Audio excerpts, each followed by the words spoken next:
Geopolitical strategies in the Punic Wars.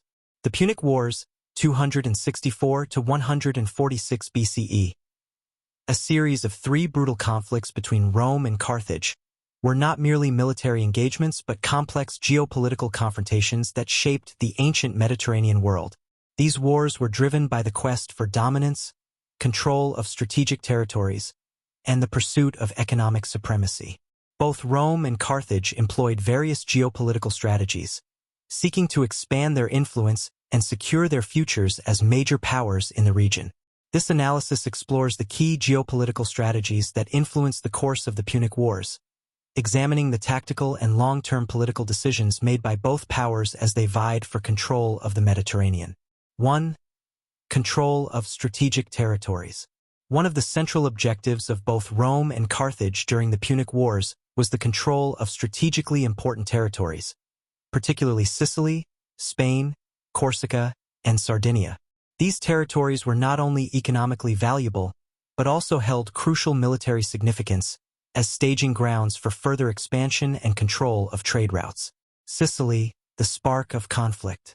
The island of Sicily was the initial flashpoint of the First Punic War.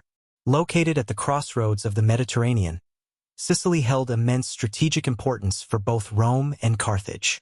It provided a critical base for controlling naval routes and was a rich agricultural hub.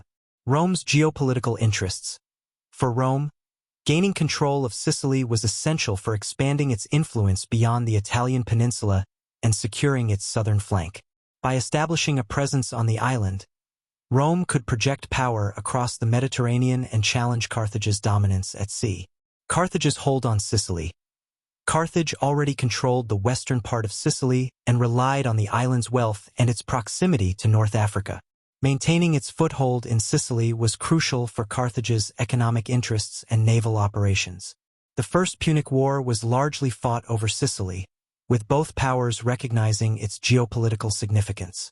Rome's victory in the war and the subsequent annexation of Sicily marked the beginning of its expansion beyond Italy and signaled the decline of Carthage's influence in the central Mediterranean. Spain, a new geopolitical battleground.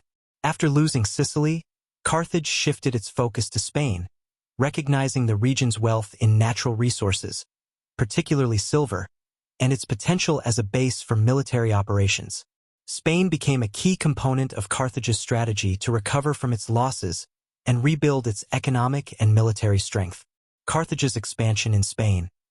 Under the leadership of Hamilcar Barca and later Hannibal, Carthage expanded its influence in Spain, establishing a network of alliances with local tribes and securing control over the rich mining regions. Spain provided Carthage with vital resources to fund its military and economic recovery after the First Punic War. Rome's counterstrategy. Rome recognized the threat posed by Carthage's growing influence in Spain and sought to curtail it. By establishing alliances with cities like Saguntum, Rome created a buffer zone that limited Carthage's expansion.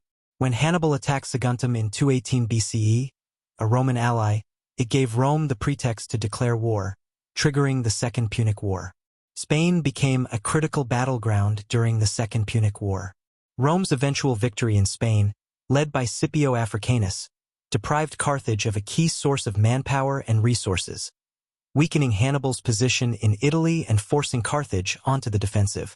Corsica and Sardinia, secondary but significant territories.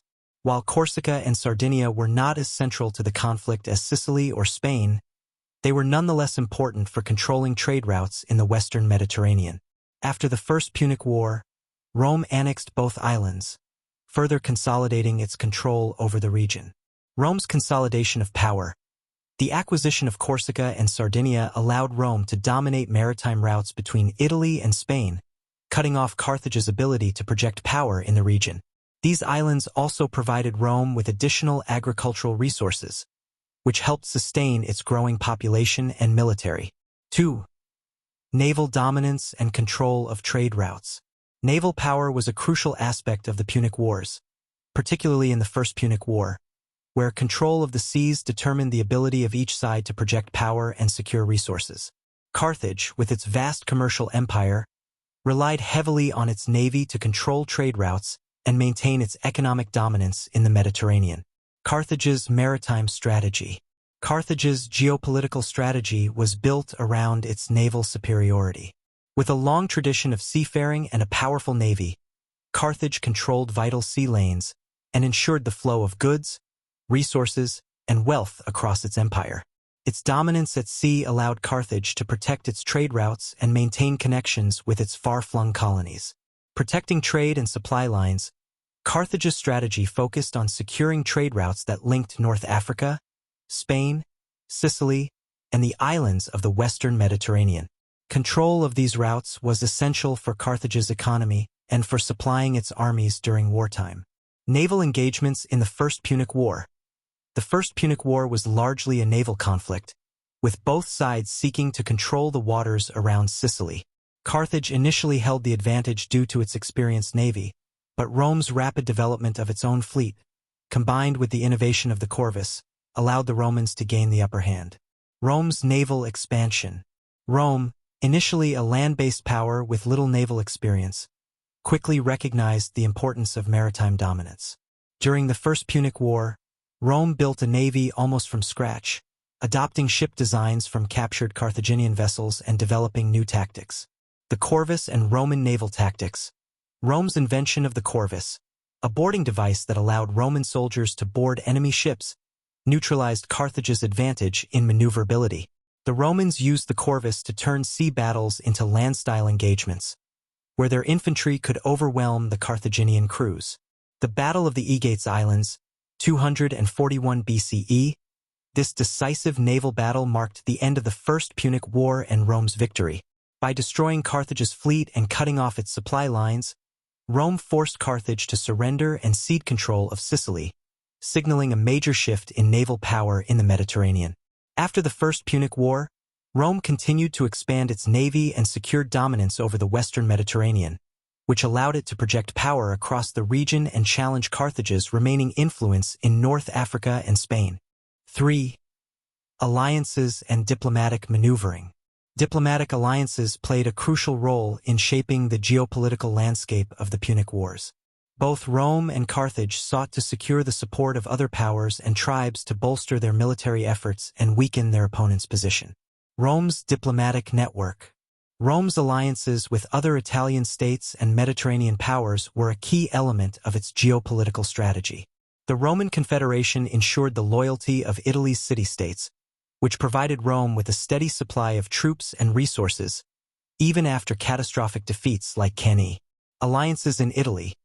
Rome's ability to maintain the loyalty of most Italian city-states was crucial to its survival during Hannibal's invasion in the Second Punic War. While Hannibal hoped to incite rebellion among Rome's Italian allies, only a few, like Capua, defected to his side. The resilience of Rome's alliances helped it recover from its initial losses. The Numidian Alliance. Rome's alliance with Massinissa, the king of Numidia, was a critical factor in its victory in the Second Punic War. Massinissa's cavalry played a decisive role in the Battle of Zama, 202 BCE, where Hannibal was defeated. This alliance not only secured victory for Rome, but also weakened Carthage's position in North Africa. Carthage's diplomatic isolation. In contrast to Rome's diplomatic success, Carthage struggled to build lasting alliances. While Carthage had extensive commercial ties, it lacked strong political alliances that could support its war efforts. Limited success in Italy. Hannibal's strategy during the Second Punic War relied on winning over Rome's Italian allies. Although he achieved some success, most notably with Capua and a few southern cities, Hannibal failed to trigger a widespread rebellion against Rome. This failure left him isolated in Italy, unable to secure the reinforcements he needed to defeat Rome. Diplomatic failures in the Third Punic War.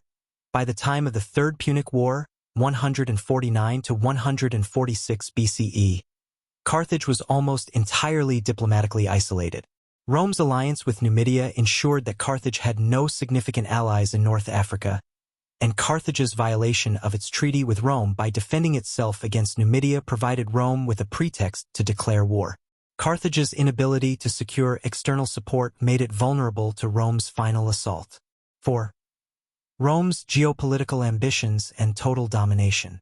Rome's long-term geopolitical strategy was marked by its desire for total dominance in the Mediterranean. The destruction of Carthage in the Third Punic War was not just a military objective but also a political statement of Rome's unchallenged supremacy. Rome's drive for empire, after the First Punic War,